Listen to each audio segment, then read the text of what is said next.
L'objectif de cette rencontre était d'une importance capitale, mais avant de dire ça, je m'en réjouis tellement que FENASIC puisse passer, parce que nous savons effectivement que ce sont des acteurs très important au métier du cinéma en République de Guinée et tous les autres métiers annexes et connexes de la création cinématographique.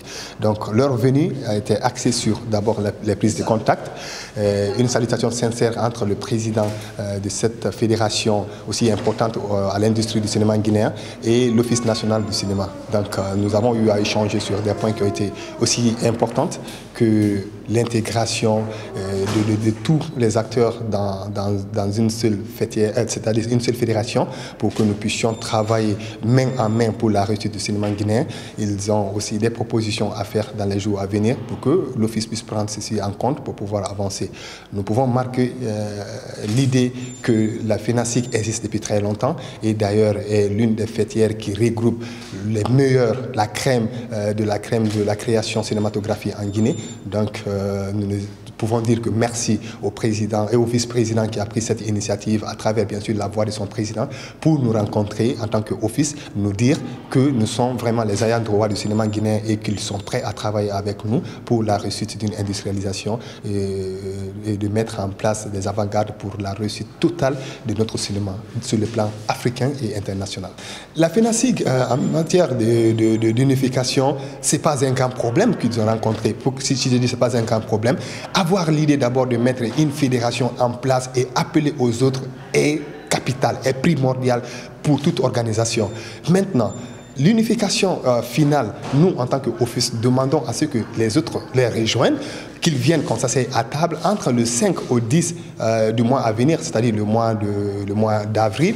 Nous allons avoir effectivement le temps de s'asseoir, de décliner des idées qui pourront nous permettre d'avoir maintenant une grande fédération qui va regrouper tout le monde et nous allons eux, les cinéastes, vont voter nous ne sommes que des encadreurs, ils vont voter un bureau, ce bureau va être suivi et à partir de là, l'office pourra apporter ses aides, ses subventions à cette institution ou cette fédération qui sera mise en place pour que nous puissions aboutir à des résultats importants. Donc, pour qu'ils puissent être fédérés entre eux, FENASIC a déjà le pouvoir, a l'intelligence, ils l'ont fait depuis très longtemps. Les autres qui se sont vus à l'écart, je pense qu'il y avait un besoin de leadership au niveau de l'ONACIC qui maintenant va s'impliquer beaucoup plus auprès des fédérations, leur mettant à leur place qu'il faut et les outillant avec la force nécessaire qu'il faut pour qu'ils puissent faire le travail de manière efficace. Non, la création d'un bureau ne sera pas pour démanteler le bureau de la FENASIC. La FENASIC va rester et toute autre association d'ailleurs ou fédération resteront en leur place. Ce que nous voulons faire, c'est de créer une nouvelle fédération ou avoir une fédération combinée. Qu'est-ce qu'en soit maintenant, la décision viendra des acteurs du secteur parce qu'il y a des responsables des fêtières qui vont, comme je l'ai dit, entre le 5 et le 10, nous allons nous rencontrer. Nous allons prendre une décision, est-ce que nous utilisons un nom ancien, est-ce que nous allons utiliser un nouveau nom, mais ce serait de prendre les responsables de chaque fêtière ou de chaque association et fédération, les regrouper pour créer un bureau national. Ce bureau national, lui, il va coordonner les actions de tous les autres bureaux ou associations qui seront dans le pays. Donc, nous n'allons pas déclasser la structuration de la FENASIC. La FENASIC restera toujours en place avec sa structuration, mais sera intégrée à un autre système qui sera le grand système qui va gérer complètement les autres fédérations. D'abord, nous aurons un seul mot d'ordre. Quand le mot d'ordre est donné, c'est donné à tous les cinéastes de Guinée. C'est joli de voir que dans une corporation, les gens se conformisent, ils partent ensemble, ils acceptent l'unification et travaillent dans un sens. Ça peut nous permettre à rapporter des prix, à créer des grands contenus, des contenus à grande valeur et de se supporter de façon mutuelle dans nos métiers. Et quand la fédération finale sera mise en place, parce que c'est l'idée de tout le monde qui va nous permettre de le mettre en place, nous allons mettre des associations par corps de métier. Les uns ne vont pas pétiner les autres par rapport au fait qu'ils font la même chose. Chacun sera dans un métier spécifique, président de cette corporation, de caméraman, de monteur ou d'acteur, de ceux qui font l'écriture des scénarios, etc. Donc cela va permettre à ce que la représentation au sein du grand bureau, personne ne voudra la place de l'autre parce que chacun est là effectivement pour représenter un métier spécifique.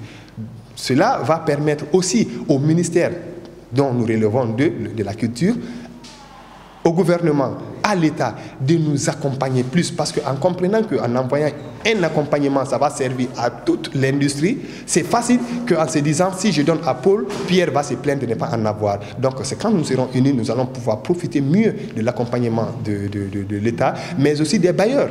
Parce que nous, en tant qu'office, avons pour mission de promouvoir le secteur du cinéma, de la vidéo et de la photographie. Nous ne pouvons pas aller parler de 5-6 fédérations à une structure qui est censée accompagner le cinéma, qui va se demander, mais au finish, en qui vous avez confiance. Donc l'unification va permettre de décrocher des fonds, d'aider facilement et de créer des contenus au niveau national qui pourront être vendus à l'international. Ainsi, nous allons mettre en place la possibilité de merger toutes les capacités, les qualifications, les possibilités pour que nous puissions avancer.